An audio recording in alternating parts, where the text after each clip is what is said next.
What is up, YouTube? My name is Mario, aka the Loot Box Hero. Check out the second channel. Go to the second channel is popping, aka YouTube's greatest fat man here, aka the real Super Mario. Because I messed up the intro. My bad. I was recording for the second channel and I'm still in a different mode. But it is what it is. So it's the real Super Mario here, bringing you another Pokemon Legends ZA and assorted news video. All right, so we have a lot to cover today on this pre-election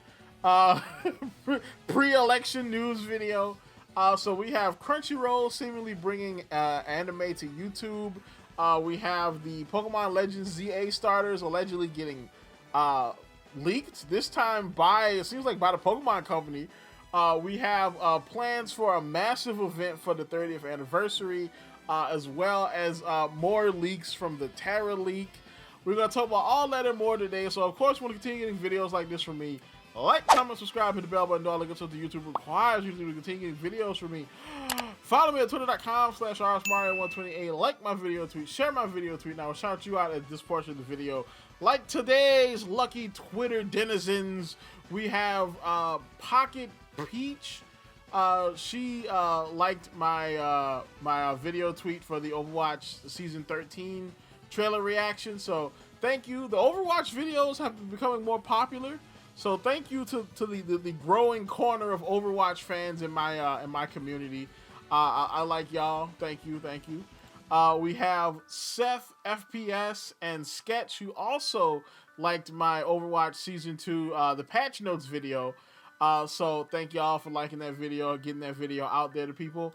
And then we have Shane the Gamer 21, who liked my Dragon Quest the controversy video from over on the second channel. So thank you, Shane. You know, all y'all second channel viewers, y'all are not the redheaded stepchildren of the Mario cinematic YouTube verse. I love y'all. It's just that, you know, different types of content over there. If you want to check out that Dragon Quest video, you can check it out right here, because it's actually pretty interesting. So we're going to go ahead and get on into this. So first off, we have the starters. So the starters might have gotten leaked. Now, I can't remember if this was part of the Terra leak or if this was something that just got released accidentally by, you know, Nintendo or Game Freak. I think this might have been part of the Terra leak. But there's this poster for the World Championships in Anaheim in 2025, and it has a bunch of Pokemon on it. It's got like Machoke. It's got like the convergent evolution of Tentacool. You know, you've got the Ice Cream Mons. You've got Jigglypuff. You know, you've got Murkrow. But the thing that people are talking about is the Gen 6 starters seem to be here. So, you know, you see Fennekin, you see Chespin, and Froakie impersonating the Ice Cream Mon.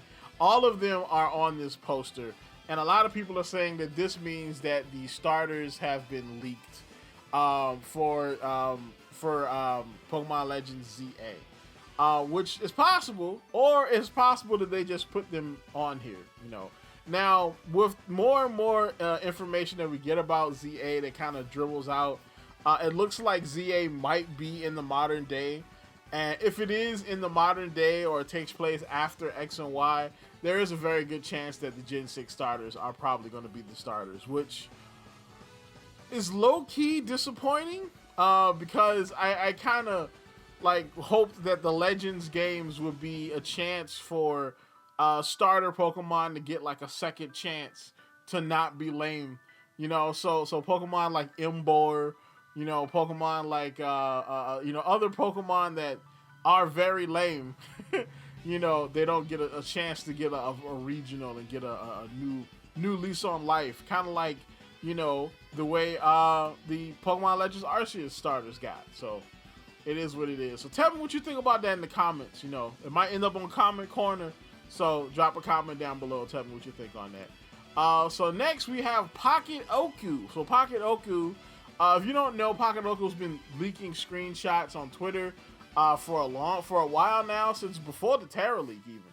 Now, of course, these screenshots have always been of questionable validity.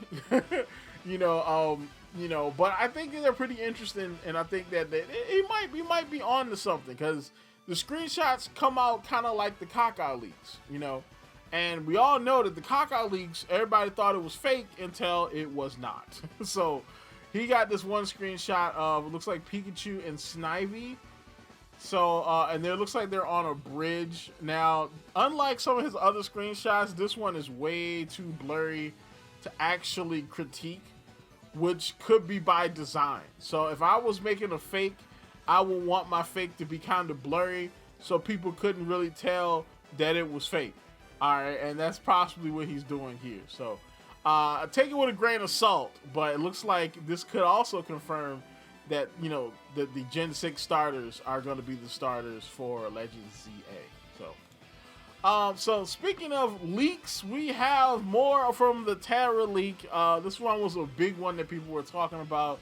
So apparently, from Central Pokemon Leaks, a flying type evolution was originally planned for Generation 7. I repeat, a flying type evolution was designed, and the picture is somewhere in the Game Freak's office. And so this was a pretty big one. A lot of people were talking about this, but the reasoning behind why it was banned is the thing. After being told that the design was similar to a design created by a fan, it was decided that the design cost would be very high. If there is a game where Flying Eevee is the main character, or if there is a high value in the game, then it is not worth the high cost. We could make that decision, but that is not the case at this moment. We will put it on hold until we can determine the importance of the new Pokemon. So basically, they designed a flying evolution and was like, it kind of looks like a fake mon, so we're not gonna use it. We're not gonna use it. Something, a lesson that Power World could definitely learn from Pokemon in this instance. Because Pokemon are totally within their rights to just use any design that they want. You know what I'm saying? They don't really have to worry about, oh, well, this looks kind of like a fake mon, but the fake mon is kind of sort of rifting from Pokemon anyway, and so they don't really have any they don't owe anything to the maker of the fake mon, but they decided just because it looks kind of like a fake mon, they weren't going to use it. So that's crazy. That's crazy, because a flying type evolution actually kind of makes sense, because most of the evolutions, are, the special types, water, fire, electric, ice. Well, ice and steel are more physical, but you know what I'm saying? Most of the evolutions are, the special types, as far as like mostly special attacks, So a flying type would actually have been pretty interesting, but is what it is, you know what I'm saying? So speaking of more on Pokemon, we have Pokemon TGC Pocket, which I have not tried yet. I have the app on my phone, but I don't really play. I'm not on my phone that much. I'm on the computer more than I am on the phone. So I haven't really played it. I might try it today though, so I can tell y'all more about it. The Pokemon Trading Card Pocket launched on October 30th, and already there are signs it is going to be a massive hit. Pokemon TGC makes 12 million in 4 days. Bruh, that's crazy. See, I told people that this was going to be big. Alright, I told people this was going to be big. I don't know if it's going to be Pokemon Go big, but it's going to be big though. Alright, it's going to be crazy, So, yeah, prepare to be seeing this everywhere. Prepare to be seeing everybody, pulling packs. And here's one thing that I predict is going to come back. People are going to start talking about gambling again, because, how Pokemon cards and pulling cards is similar to gambling. Getting a pack and seeing if you're going to get that big, cool, rare card. I can see that coming back into the zeitgeist at some point, so be wary of that. But yeah, man, the game started off hot. So speaking of hot, we got Stealth. He says next Nintendo hardware software sales update is tomorrow morning. Like there's not enough going on tomorrow. Now we got the Nintendo news tomorrow too. Because if you don't know, if you're not in America, tomorrow is election day for America. So people will be voting. There will be tons. The internet will be ablaze with partisan opinions and whatnot. So it's gonna be a fun time on the internet. You know, they will share for the first time the sales of Legend of Zelda: Echoes of Wisdom. Other milestones likely to be achieved: Switch hardware will pass 145 million units sold, and Smash Ultimate passes 35 million units sold. There will be an investor Q&A with Nintendo management. So, lot to talk about. So that Tuesday, Wednesday news video, whatever happens, because I low-key want to do a political video. I low-key want to do an election video. So I don't know. You might see it on Wednesday, but it might be Tuesday. As far as the Nintendo stuff goes. So it should be pretty interesting. Hopefully we get at least something for the Switch 2. Okay. All right, come on. We need something, bro. Switch 2, Legends ZA. You can't just leave us hungry out here in the streets like this, okay? All right, we like starving Marvin when it comes to information out here.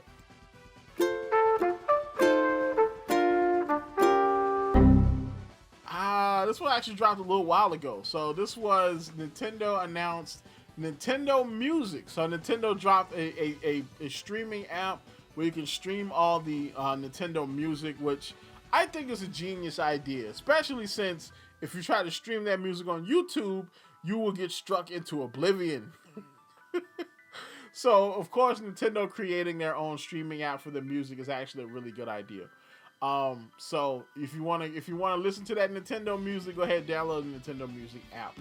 All right, so some non-Nintendo news. We have Tom Warren with breaking news. Sony closes Concord Studio and permanently shuts down the game. Firewalk Studios will be shutting down alongside the mobile developer Neon Koi. So I think this is a massive blunder on Sony's part to go along with the rest of their massive blunders. I think that if they played their cards right, the game probably could have worked. All right, like, yeah, the game kind of died. It kind of died, but I mean, if they redesigned some of the characters, like from a visual perspective, because from what I saw, the gameplay looked kind of solid. All right, it looked kind of solid to me, you know. I didn't get a chance to play it because, you know, the only way you could play the game or play the beta on PC is if you pre-ordered it, and I ain't doing that. All right, I'm not gonna pre-order a game so I can play the beta. That's stupid. You know, why would I pay for a beta? You know, but I think if they redesigned the characters and repackaged the game and marketed it a little bit different, I think this could have been a Final Fantasy 14 situation, but I guess Sony just wanted to cut their losses and walk away, so it is what it is. I wish the best of luck to all the people at Firewalk Studios. You guys do not deserve to get fired, but it is what it is, man. So, speaking of things being is what it is, we have Anime Sumi, who is becoming one of my favorite channels on Twitter. He's actually got a lot of anime leaks that he has been dropping lately, which is pretty interesting. This one, he says, more from Anime Sumi. He says, official Sanda TV anime production decision has been made. So, animation studio Science Saru will be making the manga from the author of Beastars, which is kind of like Anime Santa. That's basically what this is. All right. I don't know much about the manga, but the author of Beastars and Science Saru working on a Santa Claus anime, I'm all for that. You're combining two of my favorite things in the world, anime and Christmas. Okay? I'm all for that, cuz. All right, I can't wait for this. More than likely, it's probably going to be like next year, more than likely. But I'm here for it, though.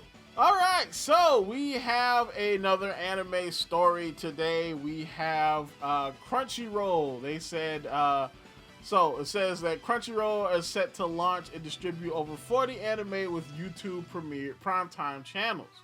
So Crunchyroll has announced on Tuesday that it will launch on YouTube primetime channels to distribute over 40 anime on the service before the end of 2024 in the United States, France, the UK, Germany, and Australia.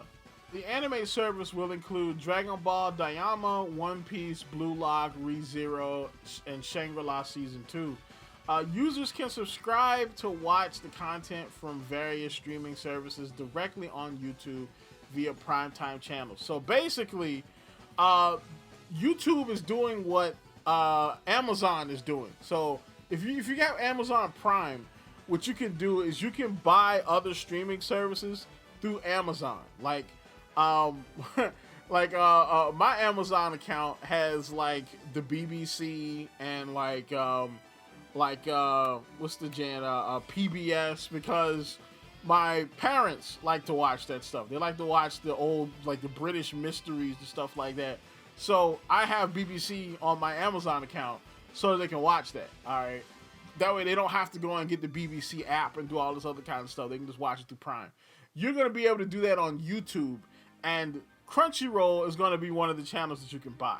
So I actually think this is a pretty good idea for YouTube, because I think YouTube TV is YouTube TV is interesting, but I think YouTube will make more money if they would sell other streaming services through the biggest streaming service on the planet. All right, so back over to Pokemon. So we have an event that was planned out for the Pokemon 30th anniversary that might actually become a new yearly event for Pokemon. So it's called Pokemon Mistral. Not Minstrel, Mistral, okay? So we have this poster here, which I believe also leaked from the Terra leak, and it shows a bunch of different Pokemon. I'm not sure what city this is, or it could just be just a test city or what have you. But it says, what is Pokemon Minstrel? So an event that brings together all things Pokemon, celebrating the 30th anniversary of Pokemon and the recent rise of the Pokemon World Championships. It will be held in conjunction with the World Championships and during the same period. The World Championships will be for players, while Mistral will be for the general public. So it's going to be like a convention, you know what I'm saying? So you can go to it's like a PokeCon is what it is, you know. The World Championships are for players and esports fans, and Mistral is for just regular Pokemon fans and casuals and whatnot, you know. Probably the way they're going to do it is they're probably going to do it the way E3 used to be. All right, because if you remember, E3 was a week, and the first 3 days were like the official business convention, conferences and all that other kind of stuff. And then the last couple of days were usually open to the public, specifically in the last couple of years. That's probably what it's going to be like, you know. It will be held in conjunction with the World Championships and during the same period. I already said that. We have commissioned 2 different pieces of art for the 30th anniversary of Pokemon. As always, the World Championships will be the key art for the tournament event. In addition, we would like to request art for Pokemon Mistral, a larger event in the general public. Since these 2 events will be held in the same place during the same time period, it is important that the 2 pieces of art are related but separate. Mistral will be a larger event than the World Championships, but this does not mean that the World Championships have become a sub-brand to Mistral. So basically, they're Pokemon Mistral is separate but equal to the World Championships. Bro, these jokes are terrible, bro. The racial, they write themselves, okay? All right, why would you call it Mistral? It's so close to Minstrel, okay? You did this on purpose. You brought this on yourselves. All right, so we're going to forego the 4chan text dump this time, because I do have one for the next time, though. We're going to do Comment Corner. So basically, I take comments from the video, and I talk about them, you know. So of course, if you want to drop comments, you know, I see everything. I see all of them, and I might spotlight them, bad, good, or indifferent. You might get spotlighted in the comment corner. So first up, we have Lizabelle or Isabel, It says, "Holy Yap Session, Unk." You get a sub. So, two things. One, thanks for the sub. Welcome aboard. I'm glad you like the content. Two, don't call me Unk. Please. Bro, I knew this day was going to come when somebody was going to call me Unk on the internet. Bro, I might mess around and dye my hair, bro. I had gray hair since I was a teenager, but bro, they called me Unk, man. Oh Lord, don't call me Unk. So we have Samson brand 4041. Sorry, after Pokemon Scarlet and Violet, I have no faith in Pokemon anymore. The fact that they left that game in that state is crazy to me. I'm gonna be honest with you. I can understand where you're coming from, but I think the reason why they left the game in that state, I don't think they can fix it. I don't think they can make Scarlet and Violet run any better than it's running right now because of the limitations of the Switch. I'm just going to be honest with you. All right, and I know people are going to be like, oh, well, look at all the other games on the Switch. They're not as big as Pokemon, though. All right, and I'm not talking about as big as in, like, company-wise. I'm talking about as in, like, the amount of characters that you need in the game. There are thousands upon thousands of animations in that game. All right, so in order to keep all that stuff going and moving at the same time and remembering where all these thousands upon thousands of Pokemon are in the world, it takes a lot. And I don't think the Switch can really do all of that. It can do some things, but I don't think it can really do that. All right, that's what I'm talking about when I talk about I think that the Switch's limitations are a big reason for the issues with Scarlet and Violet. Alright, so in reference to one of the other videos I made, Tank Atlas 5797 says, this game needs a synchro machine so we can play as our Pokemon like in the second DLC for Scarlet and Violet. So I believe he is talking about Legends ZA, and I agree with him wholeheartedly. I think the synchro machine should be an ongoing gimmick for Pokemon now. I think it's just something that this just should be in the game. Like, period. You know, I don't think that they should, you know, maybe it should be like, maybe you put it in the post game. Because, I mean, it gives you a lot more you can do with your Pokemon. I've seen people do, like, races where you can, like, play as your Pokemon and do, like, a Pokemon race or just play around in the world as your Pokemon. I think it's a pretty good idea. I think this should be something that stays with Pokemon for the duration. All right, we got Mega Man 3745-6. He says Power World got sued over patent infringement because Nintendo couldn't get them on copyright. Most of the patent lawsuits from companies like Nintendo are 99.9999999% BS and only used to bleed the defendants while it's dry. The problem is Pocket Pair is backed by both Sony and Microsoft, two companies that could buy and sell Nintendo in a heartbeat if Nintendo ever sold. I mean, maybe Microsoft. I don't know. Sony been looking kind of rough lately, you know. But you know, so the Power World thing, like, if you look at the Pokemon Rodeo video, all right, and you look at the dynamics of Pokemon Rodeo, a lot of it looks like some of the stuff that's going on in Power World. All right, and I think that is what got them sued. All right, I don't think like Nintendo just like made up a patent to sue Power World. I think they had patented this stuff for Pokemon Rodeo, and then Rodeo never came out, and I guess they reorganized it as Pokemon Synapse or whatever, and you know, they just had those patents anyway. But when Power World came out, Power World was doing something very, very close to what you see in Project Rodeo, and that's what got them sued. All right, at least that's what I think anyway. I might be wrong, but I think that's what happened though. So that's about it for this. Tell me what you think down in the comments down below. Like, comment, subscribe, and see you on the other side of Election Day.